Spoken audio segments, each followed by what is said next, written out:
Benévolo, ya desde el principio, nos cuenta que para él el término manierismo se usaba para indicar el periodo de transición entre la crisis del Cinquecento, esa que vino por los líos de la Iglesia de Roma, Lutero, la Contrarreforma, la caída de Italia como centro del capitalismo y el desarrollo del barroco, o sea, más o menos fines del 1500 y principios del 1600.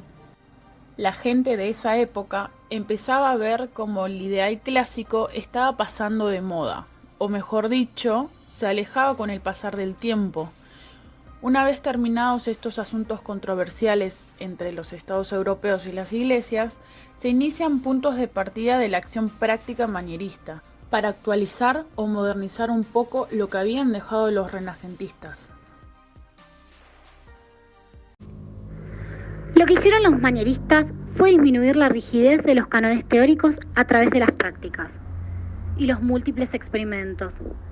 Se convencieron entre ellos que debían seleccionar las reglas que no los ataran demasiado a la rígida sintaxis clásica y ensanchando de modo ilimitado el campo de las posibles aplicaciones. Algo así como cambiar, pero no tanto. Frente a cada una de las tesis tradicionales del clasicismo, los manieristas se manifestaron con actitudes ambivalentes. Mejor dicho, podían interpretarse de diferentes maneras. Nada era tan tajante ni precisamente como lo era antes. Ahora se podían dar más libertades y dejarse llevar por sus propios instintos. A causa del paralelismo con las crisis vividas, se desvaneció todo ese relato de estabilidad y perfección. Al mismo tiempo, todo esto también se vio manifestado en el arte y la arquitectura.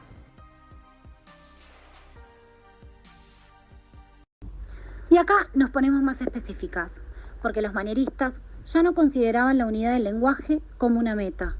Por lo tanto, se permitieron transgredir reglas creadas por el Renacimiento para provocar en el observador emociones diferentes, a partir del desequilibrio de los habituales modos de componer. Para Benévolo, los manieristas tenían tendencias irracionales y eran intensos, a la hora de proyectar, claro.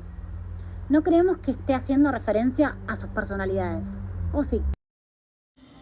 Y para ilustrar toda esta teoría que venimos narrando, Benévolo nos pone como ejemplo a Vignola, al realizar en la cornisa de Villa Giuliana lo que para él le pareció que quedaba más agradable, dándonos a entender de esta forma que el arquitecto manierista no tuvo en cuenta ningún argumento teórico y arqueológico en su elección, o mejor dicho, en otras palabras, lo hizo a su manera.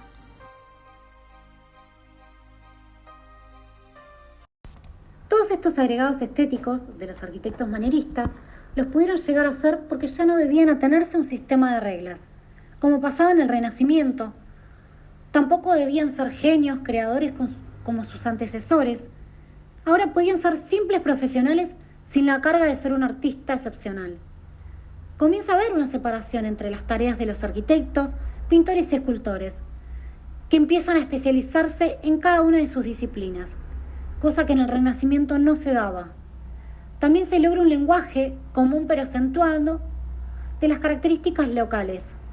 Y algo totalmente propio del manierismo fue la transgresión entre la distinción de la decoración arquitectónica, de las obras de escultura y pintura.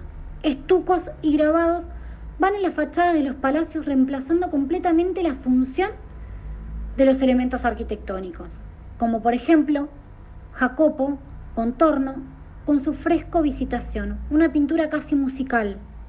Por otro lado, Rosso Fiorentino con una pintura Moisés defiende a las hijas de Yetro. El manierismo no vino a hacer la revolución, tampoco a romper con lo anterior.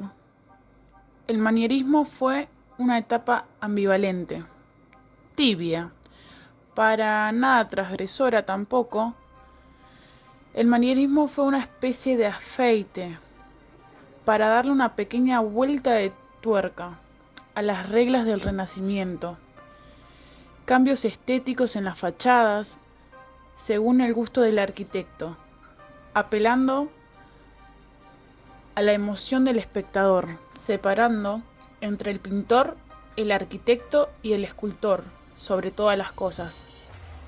Profesionalización del arquitecto como tal, agregándole color local, según donde se construía, pero solo como un adorno, lo que le valió a este estilo traspasar las fronteras italianas.